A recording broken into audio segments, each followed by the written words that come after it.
puesto en la última semana de vida de ¿quién? De nuestro Señor Jesucristo. Ambos, hermanos. Bueno, los 4 evangelios dedican la mayor cantidad de espacio a la última semana de vida de Jesús. El evangelio de Juan se centra en Jesucristo como el Cordero de Dios. De Juan se centra en Jesucristo como el Cordero de Dios. Desde el primer capítulo, hermanos, ¿sí? En Juan 1, 29 y 36, hermanos, Juan el Bautista dice cuando ve a Jesús, el siguiente día vio Juan a Jesús que venía a él y dijo, he aquí el Cordero de Dios, he aquí el Cordero de Dios que quita el pecado del mundo. Hermanos, ¿cómo identifica Juan a Jesucristo? Juan lo identifica como el Cordero de Dios que quita el pecado del mundo. Jesús se representa, hermanos, también a sí mismo como el Cordero de paz. Hermanos, ¿recuerda usted, hermanos, cuando va María, la hermana de Lázaro, ha reunido una cantidad tremenda de dinero, ha comprado un perfume, hermanos, lo tiene en un envase de alabastro y llega, hermanos, y lo rompe delante del Señor Jesucristo el envase y comienza a ungir sus pies? Pudimos haberlo vendido y haber dado el dinero a los pobres. El Señor Jesucristo dice, los pobres siempre los van a tener entre ustedes. Déjala, para el día de mi sepultura ha guardado esto, me ha ungido ¿para qué? Para la muerte. El mismo Señor Jesús. Nosotros quisiéramos de ver de alguna manera rápida qué significa que Jesucristo es el Cordero de Dios. Punto número 1, el Cordero expiatorio. Él es el Cordero expiatorio. ¿Qué quiere decir la palabra expiar? Quiere decir cubrir, quiere decir perdonar, quiere decir quitar, quiere decir aplacar, quiere decir, hermanos, que los pecados que nosotros cometimos por medio de la muerte de este Cordero han sido borrados, hermanos, han sido quitados de nuestras vidas. Yo no sé, han sido quitados de nuestras vidas. Yo no sé si usted se acuerda, hermanos, o ha utilizado alguna vez esa frase del chivo expiatorio. ¿Sí la ha utilizado alguna vez? ¿Quién es el chivo expiatorio, hermanos? Es el que es inocente y es acusado de algo que él no y es acusado de algo que él no hizo. Hermanos, ¿de dónde se saca esta idea? Esta idea se saca de Levítico 16:10. ¿Sí recuerda usted, hermanos, cuando se hacía la expiación por los pecados del pueblo de Israel, hermanos, por los pecados del pueblo de Israel, hermanos, se mandaban a traer dos cabritos, hermanos, ¿sí? Sobre el que cayera la suerte de Jehová, ese era el que iba a ser inmolado, hermanos. Sobre el que cayera la suerte de Azazel, hermanos, ese era el que iba a ser, hermanos, cargando los pecados de todo el pueblo, hermanos. Eso es lo que dice Levítico 16:10. Bueno, hermanos, este chivo expiatorio, hermanos, ¿es quién? Es Jesucristo. Este Cordero, hermanos, expiatorio, ¿es quién? Es Jesucristo. Todos y cada uno de los sacrificios apuntaban hacia alguien. ¿Hacia quién apuntaban? Apuntaban hacia Jesucristo. Jesucristo iba a ser el sacrificio definitivo de parte de Dios por nuestros pecados. ¿Sí? Eso es lo que dice Levítico 10:16. Pedro dice, hermanos, fíjese bien lo que dice Pedro. También Cristo padeció una sola vez por los pecados, el justo por los injustos, para llevarnos ¿a quién? A Dios, siendo a la verdad muerto en la carne, pero vivificado en el Espíritu. ¿Sí? Jesucristo es el Cordero expiatorio, porque no murió por sus pecados, cubre, perdona nuestros pecados delante de la presencia ¿de quién? De Dios. Por eso, hermanos, podemos confirmar que Él es el Cordero expiatorio. ¿Qué quiere decir la palabra expiatorio? ¿Qué? Quitar, borrar, perdonar. ¿Perdonar qué? Jesús también es el Cordero inmolado, hermanos. ¿Qué quiere decir la palabra inmolado? La palabra inmolado quiere decir degollado, sacrificado, muerto. Jesús cargó con un madero, con una corona de espinas, con un manto color púrpura, el cual simbolizaba la humillación que las personas cometían hacia Él. pero sobre todo, hermanos, todo, dice, cargó con un tremendo castigo sobre su cuerpo, debido a golpes, a flagelaciones, a las heridas causadas por los clavos que perforaron sus manos y sus pies, hermanos. Así como perforaron sus manos y sus pies, hermanos. Así como el cordero era inmolado para el perdón de pecados del pueblo de Dios, de la misma manera Jesús murió inmolado en la cruz por nuestros pecados. ¿Sí está de acuerdo conmigo, hermanos? Jesús no murió por ningún pecado que él haya cometido. ¿Sí está de acuerdo conmigo, hermanos? Jesús no murió por ningún pecado que él haya cometido. Él murió por nuestros pecados. ¿Y cómo murió, hermanos? Murió sacrificado. ¿Murió qué? Inmolado. Eso es lo que significa la palabra inmolado, degollado, sacrificado, muerto. La palabra inmolado, degollado, sacrificado, muerto, hermanos. Cuando Jesús es enviado a la cruz, hermanos, ¿qué fue lo que dijo Pilato? Pilato dijo: yo no hallo ningún delito en este hombre, yo no hallo ninguna culpa de muerte. Es más, hermanos, Pilato, para confirmar sus palabras, se lavó las ¿qué? Se lavó las manos, porque podía ver que Jesucristo era ¿qué? Era inocente. Bueno, hermanos, dice Pedro que el inocente, hermanos, murió ¿por quién? Por nosotros, por los pecadores. Él, Jesús, es el cordero inmolado. ¿Qué quiere decir la palabra digno? Parece ser que ahí está a un ladito. Si la están escribiendo, ¿qué quiere decir? Merecedor. Jesús no solamente, hermanos, es el que es el cordero, hermanos, expiatorio. No solamente es el cordero inmolado, también Jesucristo es el merecedor. ¿Y de qué es merecedor, hermanos? Yo no sé si usted puede abrir su Biblia, Apocalipsis 5, del 11 al 12, hermano. Ayúdeme, abra su Biblia, Apocalipsis 5, del 11 al 12. No sé si alguien me puede regalar agüita, por favor. Ahora sí se olvidó mi esposa de mí. Y amo. No es cierto. ¿Ya lo encontró, hermanos? Mire, ayúdeme. Dice Juan, hermanos, en Apocalipsis. Juan, hermanos, ¿el qué? El apóstol, hermanos, dice: y miré y oí la voz de muchos ángeles alrededor del trono. ¿Del trono de quién? Ángeles alrededor del trono. ¿Del trono de quién? De la presencia de Dios. Y de los seres vivientes que se encuentran alrededor del trono, y de los ancianos, hermanos. Y su número era ¿qué?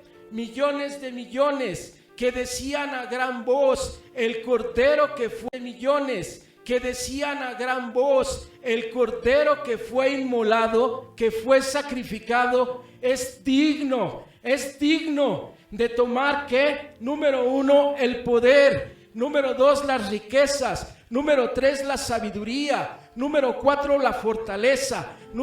Y número 7, ¿la qué? La alabanza, hermanos. Él es digno porque murió, ¿por qué? Por nuestros pecados en la cruz.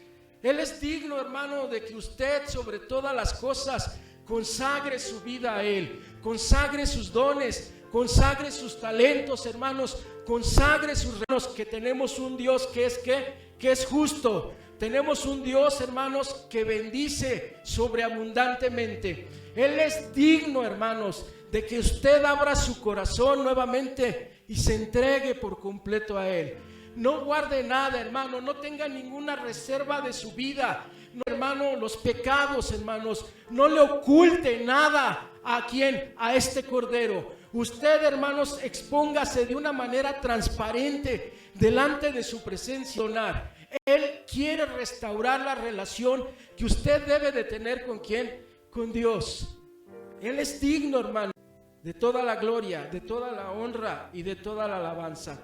Y ahí dejamos ese mensaje, hermanos, para el día jueves, el Cordero de Dios. El viernes, hermanos, el viernes, Jesús es el siervo que sufriente. Ahora, hermanos, mire, fíjese bien, yo le voy a siervo que sufriente. Ahora, hermanos, mire, fíjese bien, yo le voy a pedir a mi hermano Rodrigo que nos ayude a leer Isaías 53 de 3 al 10.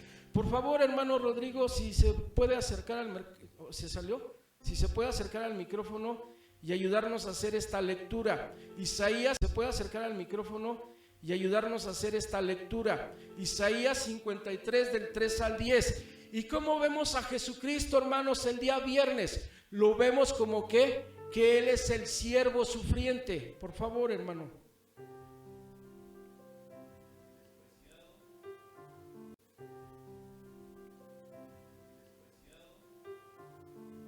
Despreciado y desechado entre los hombres, varón de dolores, experimentado en quebranto, y como que escondimos de él el rostro, fue menospreciado y no lo estimamos. Ciertamente llevó él nuestras enfermedades y sufrió nuestros dolores, y nosotros le tuvimos por azotado, por herido de Dios y abatido. Mas él herido fue por nuestras rebeliones, molido por nuestros pecados. El castigo de nuestra paz fue sobre él, y por su llaga fuimos nosotros curados. Como ovejas, cada cual se apartó por su camino, mas Jehová cargó en él el pecado de todos nosotros. Angustiado él y afligido, no abrió su boca. Como cordero fue llevado al matadero, y como oveja delante de sus trasquiladores enmudeció. Los judíos, hermanos, gracias hermano Rodrigo, perdón. Los judíos no veían este pasaje como un pasaje que hablaba del Mesías, hermanos. Lo veían como un pasaje que hablaba del sufrimiento del pueblo de Dios después de ¿qué? Después del exilio. ¿Alguien se acuerda qué es el exilio? La semana quito eso. ¿Quién recuerda qué es el exilio? Cuando los llevaron cautivos a Babilonia durante un periodo de ¿cuántos años? 70 años, sí, ese es el exilio. Hermanos, los judíos identificaban este pasaje que acaba de leer mi hermano como el sufrimiento que iba a experimentar. Son los cristianos, hermanos, los que comenzaron a ver como un pasaje mesiánico, cuando comenzaron a ver que muchas de las descripciones del siervo sufriente se cumplían ¿en quién? Se cumplían en Jesús. Cuando lees la segunda parte del libro de Isaías, que va de los capítulos 6, pareciera que estás leyendo el Nuevo Testamento. Hay quienes a esta segunda parte del libro de Isaías le llaman el quinto evangelio. Resulta esto asombroso, ya que Isaías fue escrito 700 años antes de que naciera ¿quién? Jesucristo. Le llaman el quinto evangelio. Resulta esto asombroso, ya que Isaías fue escrito 700 años antes de que naciera ¿quién? Jesucristo. Hermano, yo no sé si usted se ha puesto a ver en este dato. ¿Cuántos capítulos tiene el libro de Isaías? Hermano, yo no sé si usted se ha puesto a ver en este dato. ¿Cuántos capítulos tiene el libro de Isaías? ¿Cuántos? Chéquenlo, abra su Biblia. Tiene 66 capítulos, hermanos, ¿sí? El libro de Isaías, hermanos, está de capítulo 1 al capítulo ¿qué? 39, ¿sí? La segunda parte va del capítulo 40 al capítulo ¿qué? 66. Y la mayoría de estudiosos, hermanos, la mayoría de los que se queman el coco para estudiar la Biblia, le dice a la segunda parte del libro de Isaías el quinto ¿qué? Características que se describen de la pasión, del sufrimiento de Cristo. ¿En dónde? En la cruz del Monte Calvario. Ahora yo no sé si usted recuerda, hermanos, mire, vamos a su Biblia. ¿Cuántos libros tiene su Biblia? 66. ¿Cuántos libros tiene la primera parte de nuestra Biblia, que es el Antiguo Testamento? 30 parte del libro de Isaías. ¿Cuántos libros tiene el Nuevo Testamento? 27. ¿Cuántos capítulos tiene, hermanos, la segunda parte del libro de Isaías? 27. ¿Ya habían pensado en eso? ¿Se dan cuenta cómo Dios obra? Esos datos están ahí en la palabra de Dios. No estamos descubriendo, hermanos, cosas ocultas. Ahí está ¿qué? Toda esa información. Pero ok, hermanos, vamos a ¿qué? A Jesucristo como el siervo sufriente, ¿sí? Número 1, ¿sufrió qué? Número 1, es un sufrimiento ¿qué? Necesario. Este sufrimiento no tomó por sorpresa a Jesús. Jesús dice: yo pongo mi vida para volverla a tomar, nadie me la quita, yo de mí mismo la ¿qué? La pongo. Eso viene en Juan, hermanos, dice: este sufrimiento fue planeado.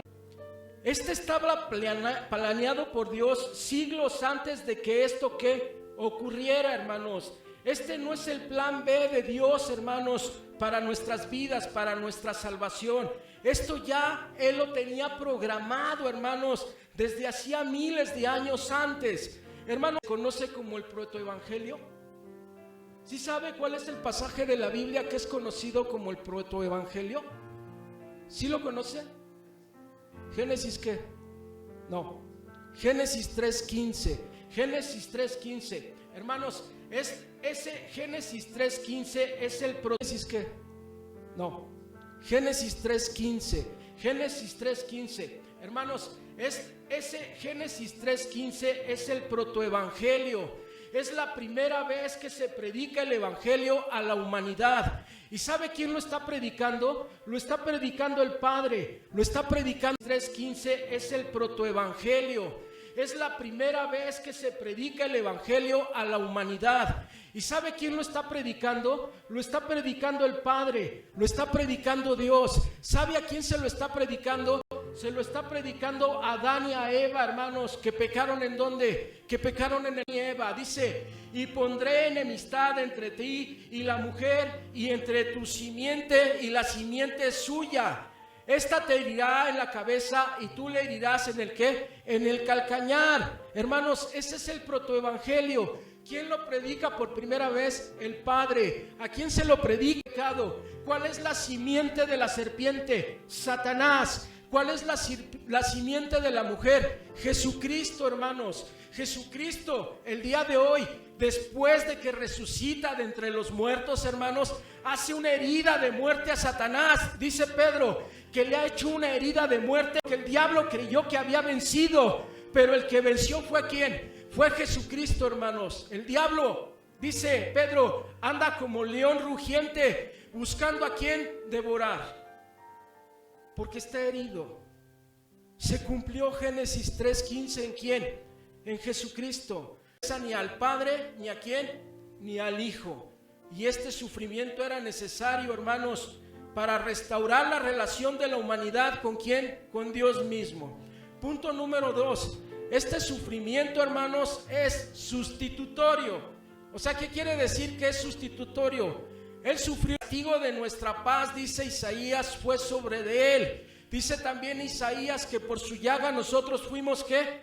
Curados. No solo padeció por nosotros el sufrimiento físico, hermanos, sino también experimentó el sufrimiento espiritual. ¿Sabe, hermano, cuando Jesucristo experimenta ese sufrimiento espiritual? Cuando Él, hermanos, allí en la cruz, suspendido entre el cielo y la tierra, dice, Eloí, Eloí, lama sabactani, que dice, traducido, Dios mío, ¿por qué me has abandonado? Una relación que, Dios mío, ¿por qué me has abandonado? Una relación que había existido entre padre e hijo por toda la eternidad se ve interrumpida, hermanos, por los pecados que estaba él cargando sobre la cruz. Recuerda, hermanos, que el Padre no tiene ninguna relación con el pecado. Recuerda que el Padre, hermanos, ama a los pecadores, pero aborrece el pecado que hay en sus vidas.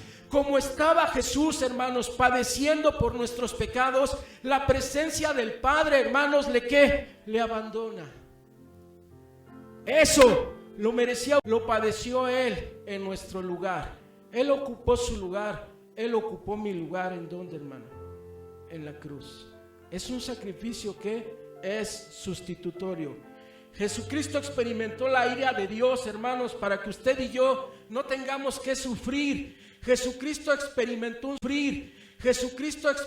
un sufrimiento sustitutorio por usted y por mí.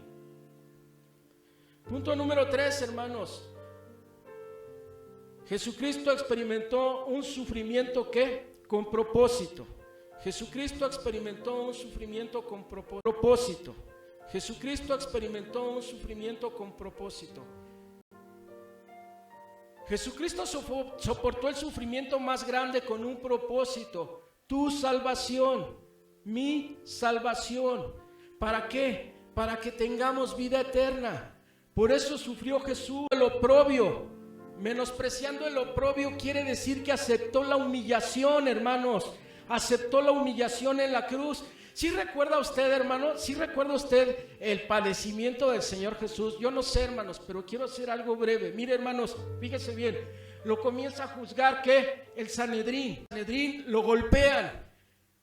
Lo golpean, hermanos, en varias ocasiones. Después el Sanedrín lo lleva ante ¿quién? Ante Pilato. Ante Pilato, hermanos, vuelve a ser golpeado, hermanos. Después Pilato, hermanos, lo remite ¿a quién? Lo remite a Herodes, porque pertenece a la jurisdicción. ¿A quién? Lo remite a Herodes, porque pertenece a la jurisdicción ¿de quién? De Herodes. Hermanos, ¿con quién? Con Herodes le ponen un manto color púrpura, hermanos. Se comienzan a burlar de él como rey ¿de qué? Como rey de los judíos. Le comienzan a pedir que haga milagros. Lo vuelven a golpear, a pedir que haga milagros. Lo vuelven a golpear, hermanos. ¿Y qué hace Herodes? Se lo vuelve a regresar ¿a quién? A Pilato, hermanos, ¿sí? Con Pilato lo vuelven a golpear, hermanos, otra vez. Se dice que lo escupieron, se dice que lo jalonearon, se dice que lo golpearon, hermanos. Hermanos, un golpe es tolerable, pero una escupida en el rostro, hermanos, es algo denigrante. Él soportó eso por ti y por mí. ¿En dónde? En la cruz, hermanos. En la cruz del Monte Calvario. Y todo ese sufrimiento tenía un... que tú y que yo experimentáramos el perdón ¿de qué?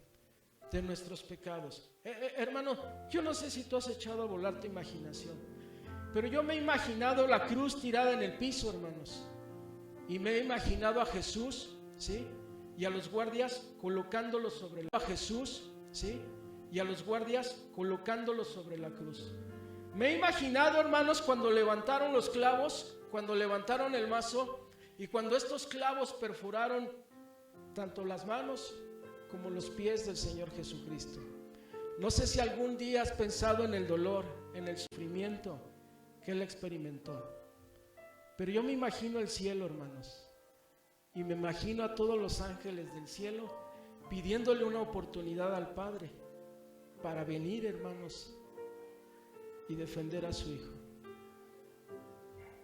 Yo me imagino, hermanos, que el Hijo ha dado aquel sufrimiento de encima, solo con haberlo deseado. Ni siquiera tuvo que haberlo declarado.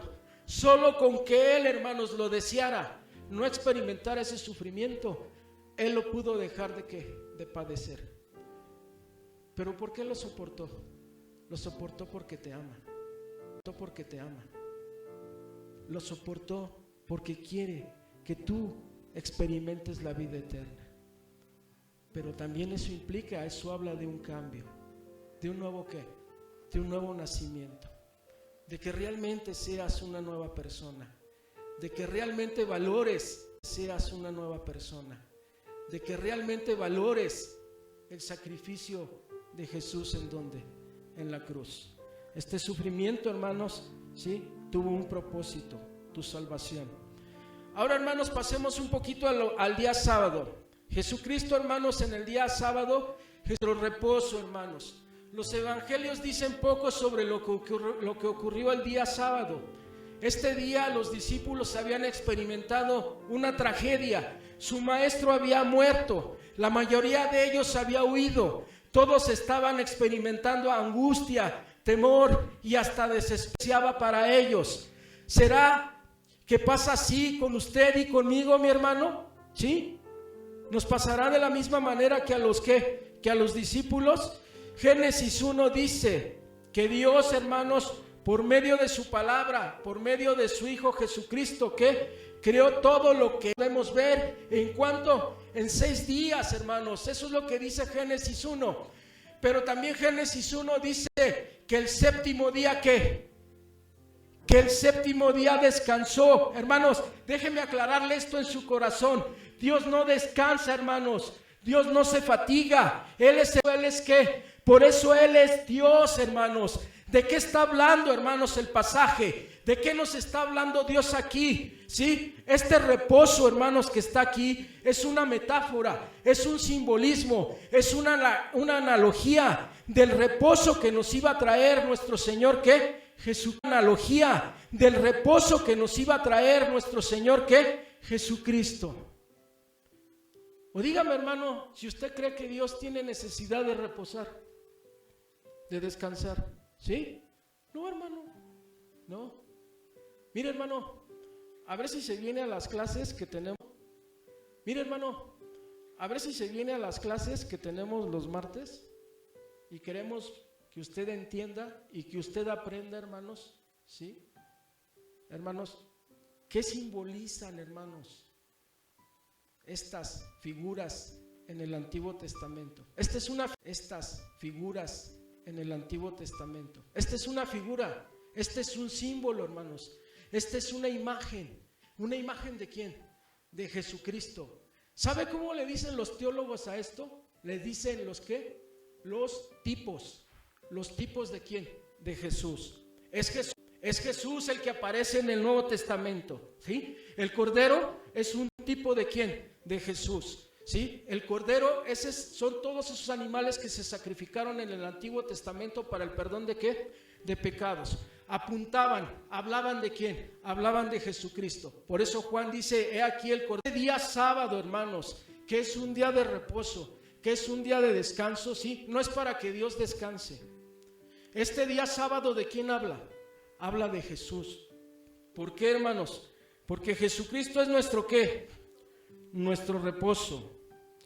Ya que nuestro reposo verdadero, Jesucristo dice en Mateo 11:28, venid a mí todos los que estáis trabajados y cargados, ¿y qué? Y yo os haré descansar. Si nos ponemos en el lugar de los discípulos, hermanos, el día sábado, experimentamos de todo, hermanos, experimentamos derrota, tristeza, sufrimiento, nos sentimos culpables, nos sentimos ¿qué? Desesperados. Hermanos, nos sentimos con sueños rotos, nos sentimos con planes eclipsados, con planes frustrados, hermanos, ¿sí? Muchos estamos derribados en el suelo frío de ese día sábado. Lo último que tenemos, ansias, hermanos, Jesucristo nos quiere enseñar que Él es ¿qué? Que Él es nuestro reposo. ¿Está usted atravesando por una situación así? ¿Debe dinero? Tiene problemas con sus hijos, tiene problemas con su esposo, se encuentra, hermanos, derribado. Estaban los discípulos. ¿Sabe qué es lo que quiere Jesús, hermanos? Que usted encuentre su reposo, hermanos, en medio de esa necesidad. Y luego, hermanos, aquí yo puedo ver tres es, ¿sí? La primera, escoger ¿qué? Descansar en Cristo. Hacer del Señor Jesucristo descansar en Cristo. Hacer del Señor Jesucristo nuestro reposo es una elección. Dos ladrones, ambos escogen, uno se burla de él y el otro ¿qué? Elige descansar en Jesucristo. ¿Sí recuerda ese pasaje? ¿Sí recuerda que Jesús, hermanos, cuando lo crucifican, hay dos pasajes? ¿Sí recuerda que Jesús, hermanos, cuando lo crucifican, hay dos ladrones a su lado? Uno decide ¿qué? Creer, confiar en ¿quién? En Jesucristo, descansar en Jesucristo, hermanos, en los últimos momentos de ¿qué? De su vida. El otro, hermanos, aún estando en ese lugar, hermanos, ¿qué? El otro, hermanos, aún estando en ese lugar, hermanos, ¿qué? Decide burlarse de él, hermanos, ¿sí? Toma esa decisión. Ambos hombres tuvieron que tomar una decisión. Y sabe, hermanos, el que toma la decisión correcta, que le pide a Jesús, no le pide, hermanos, que lo deje entrar a su reino, no. Pide, hermanos, que lo deje entrar a su reino, no. Le dice, Señor, acuérdate de mí cuando vengas ¿en qué? En tu reino. ¿Sabe cuál es la respuesta de Jesús? Le dice, no solo me voy a acordar de ti, déjame decirte que el día de hoy estarás conmigo ¿en dónde? En el cielo, en el paraíso. El ladrón fue tan bueno robando, hermanos, que le robó ¿qué? Le robó el cielo a Jesucristo, simple y sencillamente por haber tomado una ¿qué? Una decisión. Él escogió descansar ¿en quién? En Cristo. Jesús acaba de morir en la cruz. Jesús, hermanos, como su Señor, como su descanso. Siguen buscando la manera de actuar contra Él. Buscan la manera de ¿qué, hermanos? De no dejarle en paz. Recuerda que le dije que solamente el sábado se habla de un acontecimiento. Fueron los fariseos y se pararon ante Pilato y le dijeron: queremos que montes una guardia de soldados frente a la tumba ¿de quién? De Jesús. No vaya a ser que hagan algo con el cuerpo y esto ¿qué? Se convierta en algo que esparcieran la idea de que el Señor Jesús había resucitado. Y colocaron la guardia. Es de lo único, hermanos, que habla el día sábado la Biblia, ¿sí? Hermanos, ni aún habiendo muerto Jesús, ¿sí? Estos hombres deciden, hermanos, descansar en ¿de quién? De Jesucristo, hermanos. Por eso, hermanos, la enseñanza que hay en esta parte es: escoge descansar en Cristo. Y escoger descansar en Cristo es una elección que no toma nadie, hermanos. El que lo tiene que hacer es ¿quién? El que lo tiene que hacer es ¿quién? Eres tú. Número 2, espera porque la mañana ¿qué? La mañana viene. Esa es la segunda E. ¿Cuál dijimos que era la primera E? Escoge descansar en Cristo. La segunda E, espera porque la mañana viene. Aun cuando te encuentras derribado nuevamente, la mañana viene. Aun cuando te encuentras derribado nuevamente en el frío suelo del sábado, espera en el Señor, porque viene un nuevo amanecer.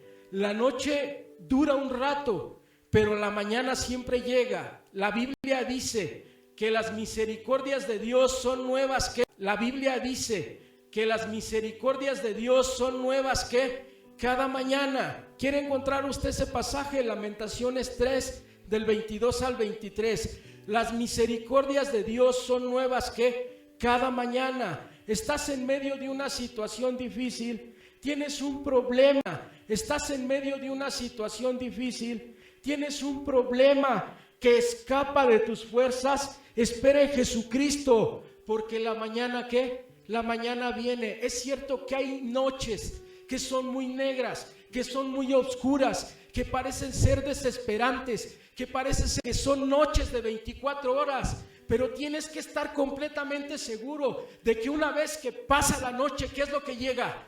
Llega el día, y cuando llega el día, llega la bendición ¿de quién?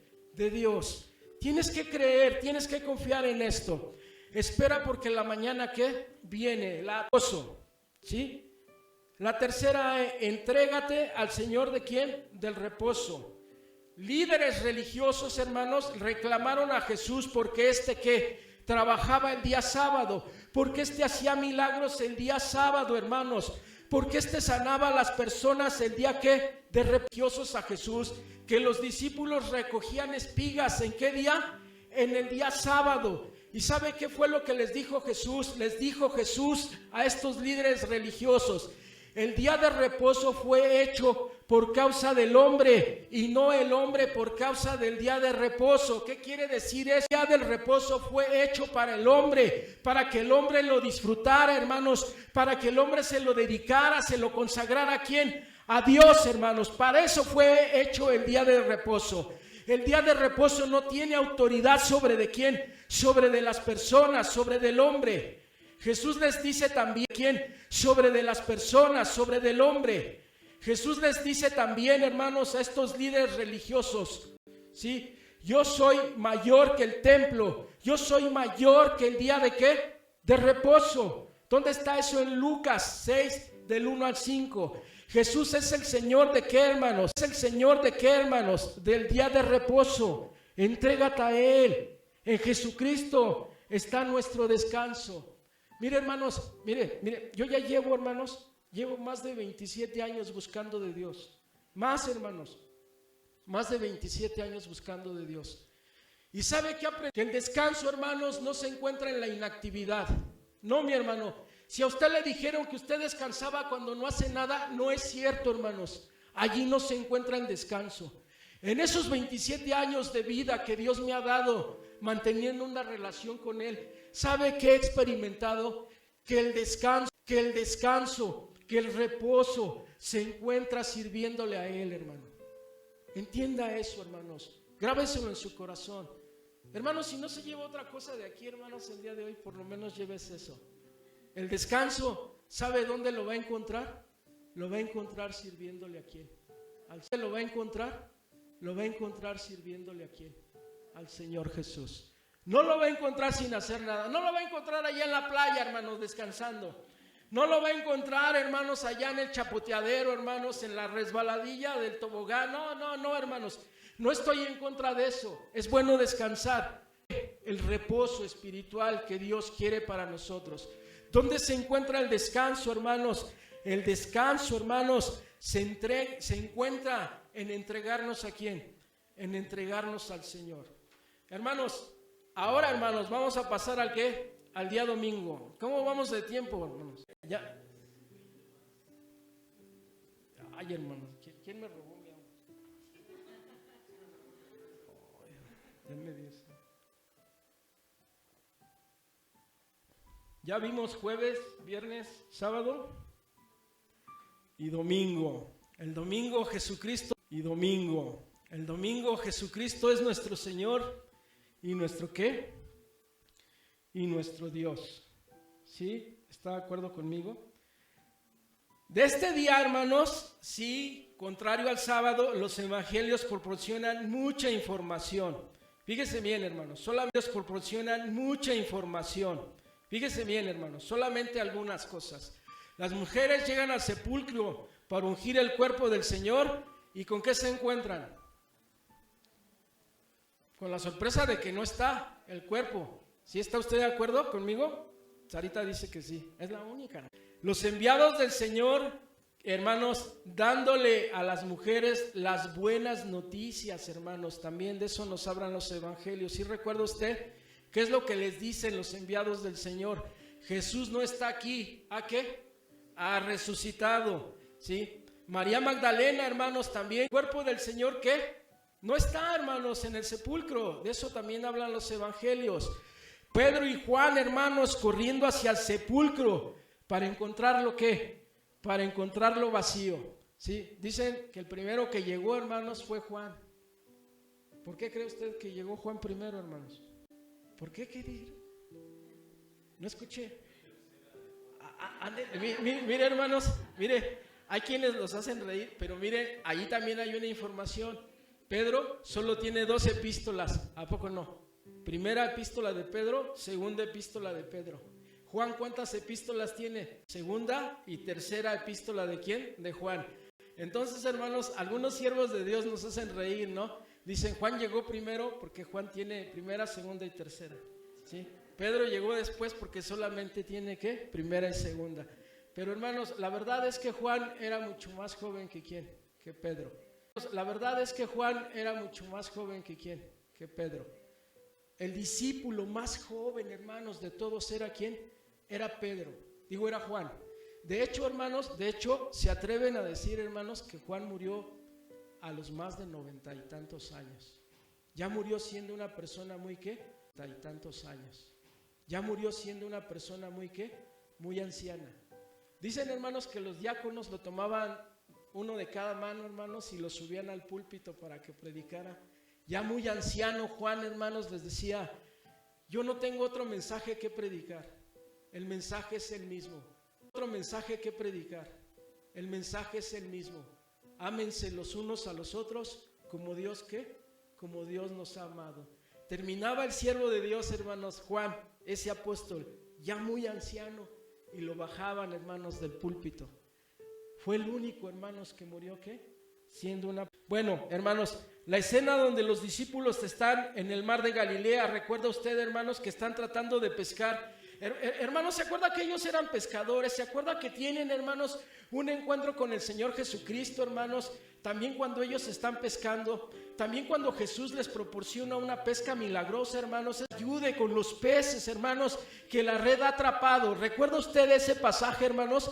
Recuerda, hermanos, que cuando llegan a la orilla de la playa, el Señor Jesucristo les dice, a partir del día de hoy, ustedes serán pescadores ¿de qué? pescadores de hombres, hermanos. Pero en este pasaje del cual estamos hablando, hermanos, muerto el Señor Jesucristo, le han sepultado y los discípulos toman la decisión de que, hermanos, ¿sabe qué fue lo que hicieron? Volvieron a tomar la barca, volvieron a tomar los remos, hermanos, se volvieron a dirigir hacia el mar de Galilea, hermanos, volvieron a echar las redes, hermanos, en medio del mar de Galilea, y no una persona a la orilla de la playa. Ese que está en la orilla de la playa es el Cristo resucitado. Está, hermanos, ahí esperándolos con un pez. Y hermanos, cuando el Señor Jesucristo los ve a la distancia, les dice: arrojen las redes hacia el otro lado. Vuelven a obtener una pesca hermanos, del otro lado. Vuelven a obtener una pesca hermanos, milagrosa, una pesca abundante. El Evangelio de Juan se encarga de decir que son 153 peces los que logran obtener, hermanos, ¿sí? Se vuelve a repetir, hermanos, este caso, ¿sí? Hermanos, la escena donde los discípulos, hermanos, este caso, ¿sí? Hermanos, la escena donde los discípulos están en el mar de Galilea pescando. Es una escena de la cual se vuelve a hablar, hermanos, el domingo de resurrección. La escena de la restauración de domingo de resurrección. La escena de la restauración de Pedro. ¿Sí recuerda usted, hermanos, ese pasaje? ¿Sí?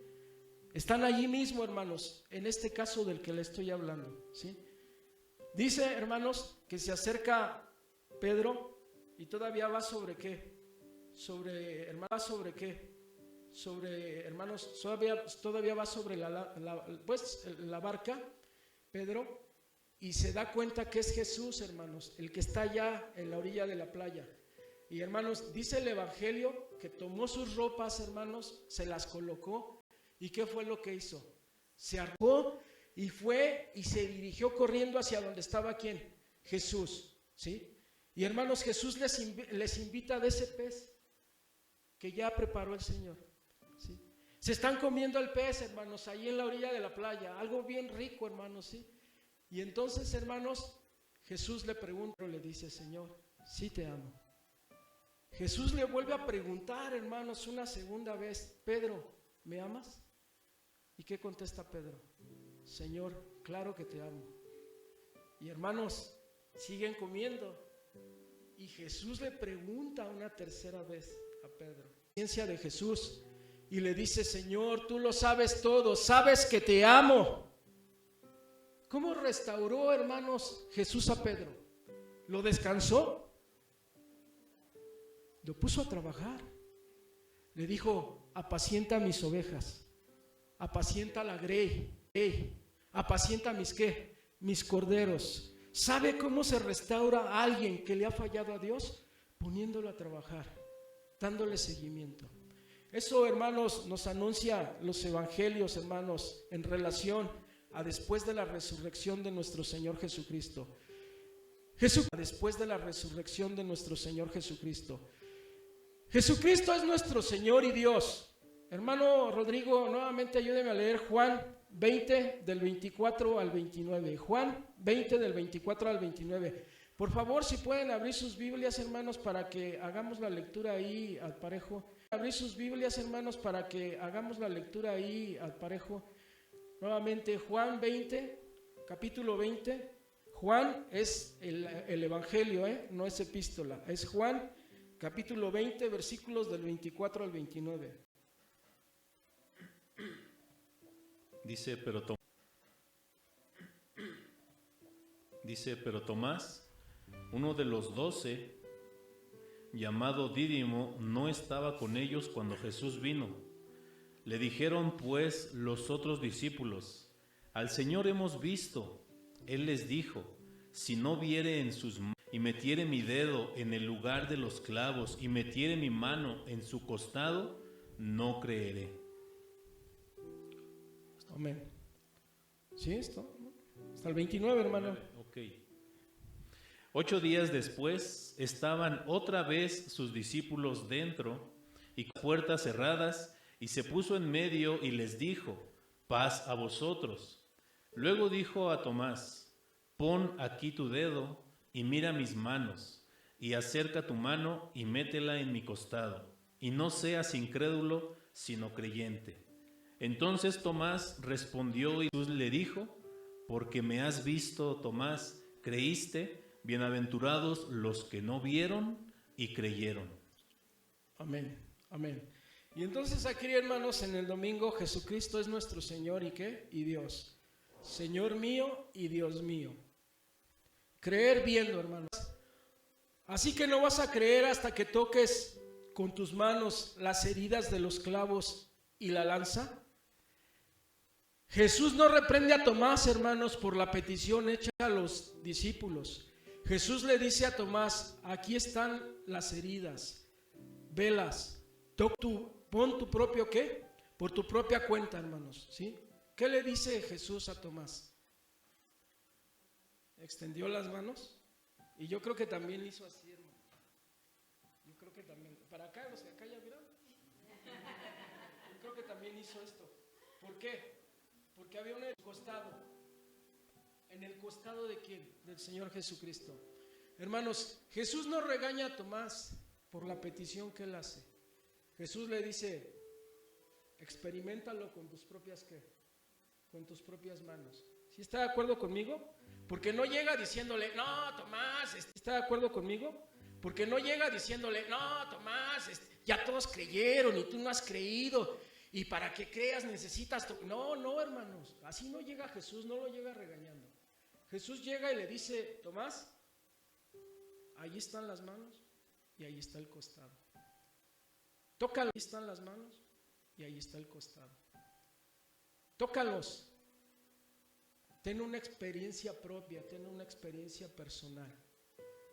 ¿Para que qué? Para que creas.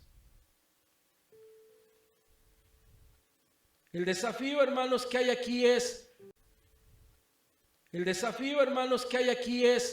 no seas crédulo, no te creas todas las cosas que te dicen y que te enseñan, sin haberlas ¿qué? Sin haberlas comprobado. ¿Sabe usted lo que significa la palabra tamiz, hermano?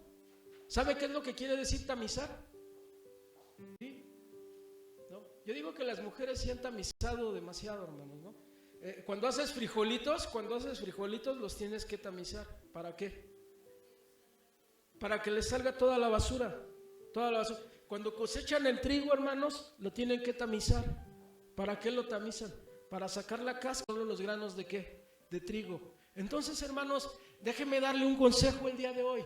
Hermanos, no se quede con lo que le dice el que está acá parado, hermanos. No se quede con lo que le dice el maestro que le está enseñando. No, hermano, mire, tome la decisión de ir ¿qué? De ir más allá, hermanos. Tome la decisión de leer, hermanos, y comprométase con usted mismo.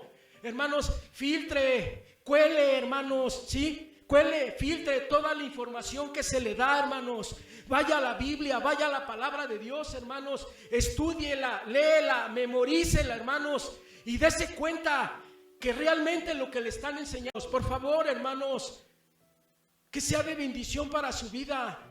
Hay tantas falsas enseñanzas, hermanos. Hay muchos hermanos que se meten al internet y leen cada cosa, hermanos, que no tiene nada que ver con la palabra de Dios. Y allí está la información. Y no todo lo que está en internet es malo, hermanos. Tienes que saber qué es lo que va a ser de bendición para tu vida. Y si no lees la Biblia, si no la estudias, si no la memorizas, ¿cuándo lo vas a hacer? No es pecado, hermanos. Lo que Tomás le pidió a Jesús, hermanos, no tener una fe racional, hermanos. Una fe que se basaba en evidencias. Una fe que se basaba en algo real. No creas en Cristo solo por lo que te contaron, solo por lo que te dijeron. No seas como Job, que ofrecía holocaustos. No creas en Cristo solo por lo que te contaron, solo por lo que te dijeron. No seas como Job, que ofrecía holocaustos, que ofrecía sacrificios por su vida, por la vida de sus hijos. ¿Y sabes qué era lo que le hacía falta? Le hacía falta conocer holocaustos, que ofrecía sacrificios por su vida, por la vida de sus hijos. ¿Y sabes qué era lo que le hacía falta? Le hacía falta conocer, tener un encuentro, una experiencia personal, una experiencia viva, real. ¿Con quién? Con Dios. Cuando termina el evangelio, cuando termina el libro de Job, dice, ahora realmente Dios existe. ¿Por qué hace Dios pasar a Job por tanto sufrimiento? Porque Job alaba y adora a Dios por lo que ha escuchado, porque lo que las personas le han dicho, por lo que le han comentado. No ha tenido una experiencia real, viva, personal con Dios. Gracias a Dios, hermanos, dice el libro de Job, que todo lo que Job perdió, Dios se lo devolvió, se lo multiplicó. Fue una bendición para él, pero esa bendición llegó después de que tuvo esa experiencia viva, real, personal. ¿Con quién? Yo le invito a eso, hermanos. Mire, hermanos, decida viva, personal con Jesucristo, con el Padre, con el Espíritu Santo. No se deje guiar por lo que le dicen, por lo que ha oído, por lo que ha escuchado. Fíltrelo, cuélelo. ¿A través de qué? De la Biblia, de la palabra de Dios. Una invitación, hermanos, aquí en este lugar. Allá nos sentamos, hermanos. Por ahí yo le doy gracias a quienes traen pan, hermanos, a quienes traen algo de comer, a quienes traen cafecito. De veras, que Dios se los multiplique. Luego terminamos de estudiar y ahí sacan el pancito y sacan el café, hermanos. Y mire, yo los quiero invitar a estudiar el Evangelio de Juan. Pero queremos estudiarlo bien, hermanos, ¿sí? Véngase, le hago esa invitación.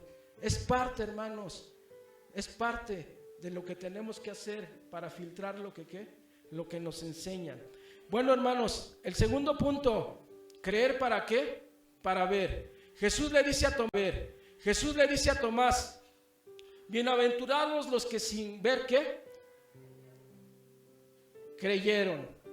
No debemos ser ciegos, hermanos. Debemos entregarnos a Jesús.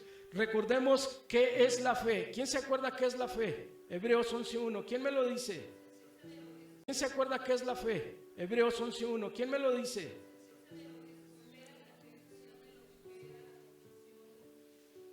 ¿Ya ven cómo si están estudiando? Eso me da gusto, hermanos. Es pues la fe, ¿qué? La certeza de lo que se espera, la convicción de lo que no se ve. A ver, ¿alguno de nosotros pudimos ver la convicción de lo que no se ve? A ver, ¿alguno de nosotros pudimos ver algo de lo que narran los evangelios? No, pero por fe estamos convencidos de que eso ¿qué? De que eso ocurrió, de que eso es real, ¿sale? O sea, hermanos, eso es ¿qué? Eso es creer para ver, ¿sí? No estuvimos ¿qué? Eso es creer para ver, ¿sí? No estuvimos allí presentes, pero ¿de qué manera lo podemos ver? Con los ojos ¿de qué?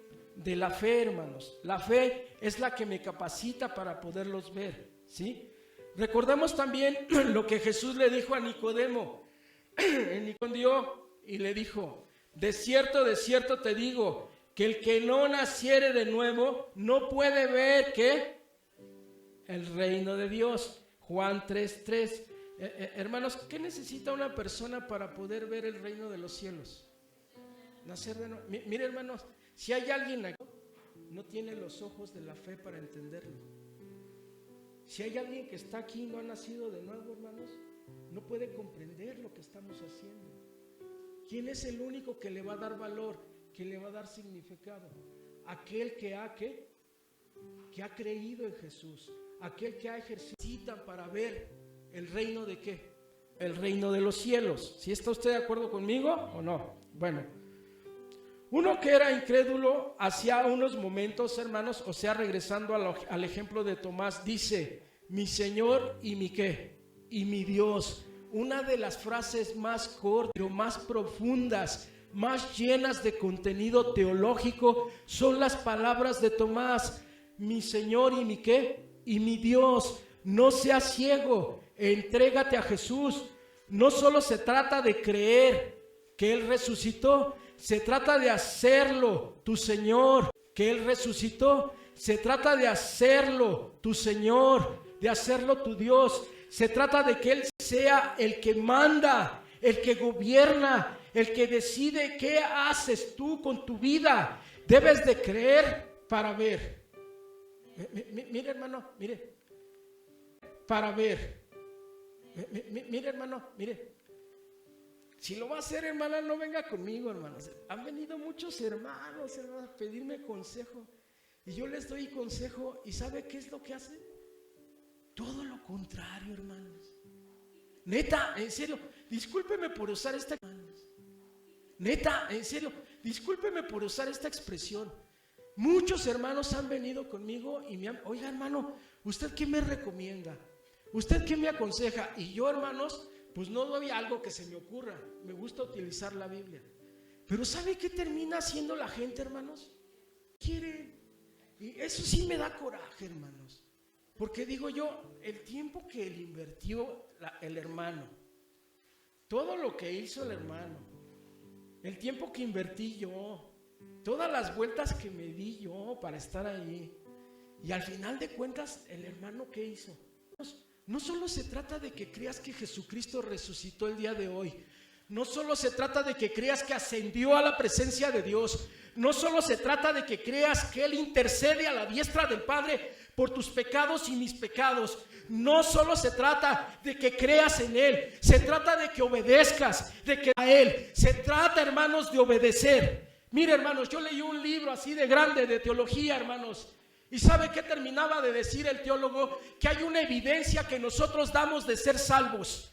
¿Sabe cómo concluye el teólogo ese libro tan grande? La evidencia de que realmente tú crees en Jesucristo, tú de tu vida, es que tú obedeces a Dios.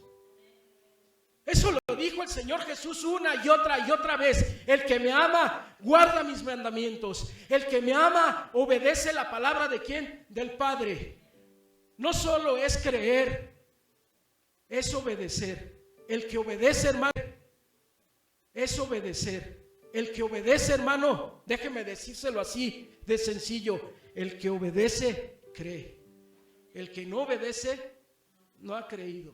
Necesita comenzar, hermanos, a venir a los cursos de discipulado que tenemos. Para comenzar en los cursos de discipulado que tenemos. Para comenzar, hermanos, en esta carrera. Porque el que realmente ha obedecido es el que ¿qué? Es el que obedece. Debes de creer, ¿para qué? Para ver las bendiciones, la gloria del Rey. Ver sin ver. No seas incrédulo, confía en Dios. A veces Dios nos pide que demos el salto de fe para que crucemos el mar, que caminemos sobre el agua confiando en Él, que aunque no se mueva la montaña, confiemos en Él, porque Él no deseamos, dice, no seamos como fue Tomás antes de creer. ¿Cómo fue Tomás antes de creer? Incrédulo. Jesús ya resucitó y eso exige una respuesta de parte nuestra.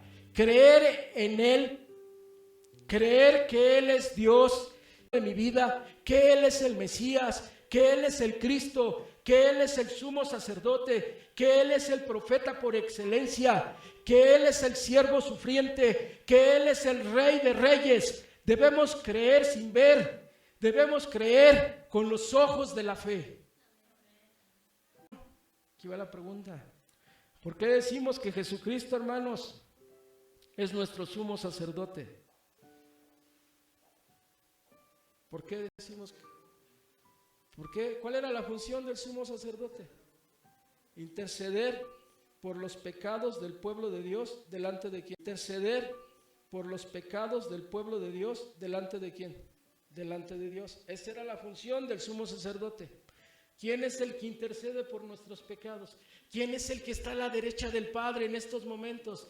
¿Quién es el que le está diciendo, Padre, por favor, perdona los pecados de Padre, por favor, perdona los pecados de este brother, perdona los pecados de Alejandro, perdona los pecados de Rodrigo, perdona los pecados de estos siervos tuyos. ¿Quién es el que está intercediendo por nosotros? Jesús está haciendo la función ¿de quién? Del sumo. Nosotros. Jesús está haciendo la función ¿de quién? Del sumo sacerdote. Todos los sacerdotes del Antiguo Testamento apuntaban al verdadero sumo sacerdote que había de ser ¿quién? Jesucristo. ¿Sí? ¿Por qué decimos que Él es el profeta por excelencia? ¿Cuál era la función del profeta? Testamento, ¿cuál es la función del profeta? la función del profeta es comunicar la voluntad de Dios al pueblo de Dios. ¿Cuál es la función del profeta? Otra vez, repítalo conmigo. Comunicar la voluntad de Dios al pueblo de Dios. Esa es la función del profeta, en donde Dios, habiendo hablado de diferentes maneras por diferentes personas, en otros ¿qué? Postreros tiempos, en estos últimos tiempos ha decidido hablarnos por medio de ¿quién? Por medio del Hijo. El Hijo viene a revelarnos la voluntad del Padre. Ya no queda nada oculto a nuestras vidas. Por eso Jesucristo es que el profeta por excelencia. ¿Cuál es, hermanos, la función, hermanos? Dijimos del profeta, dijimos de quién, del sumo sacerdote, y bueno, la de poder gobernar, hermanos, de una manera sabia, de una manera prudente, al pueblo de quién, de Dios. Por eso Él es Rey de Reyes y ¿qué? Y Señor de señores. Ya no voy a gritar, hermanos. ¿Por qué ya no grite, brother? Porque se va a echar a perder la garganta. Es que me emociona, hermano. Mira, hermano, si de repente ve... Es que me emociona, hermano. Mira, hermano, si de repente ve que me trabo, le pido una disculpa. Esto a mí me emociona demasiado, ¿no? Es algo que, pues, no sé, hermanos, me gusta muchísimo. Y sobre todo servir a Dios. El día domingo, hermanos, nosotros los creyentes, en este domingo de resurrección, necesitamos, hermanos, hacer tres cosas. Necesitamos creer viendo, ¿sí? Necesitamos a veces evidencia para creer. Necesitamos creer para poder ver, hermanos, las maravillas, las grandes. Sin ver, pareciera que es contradictorio, pero sí se pone en ¿qué? Sí se pone en práctica. ¿En dónde? En nuestras vidas. Hermano, póngase de pie. Vamos a hacer una oración. Vamos a darle gracias.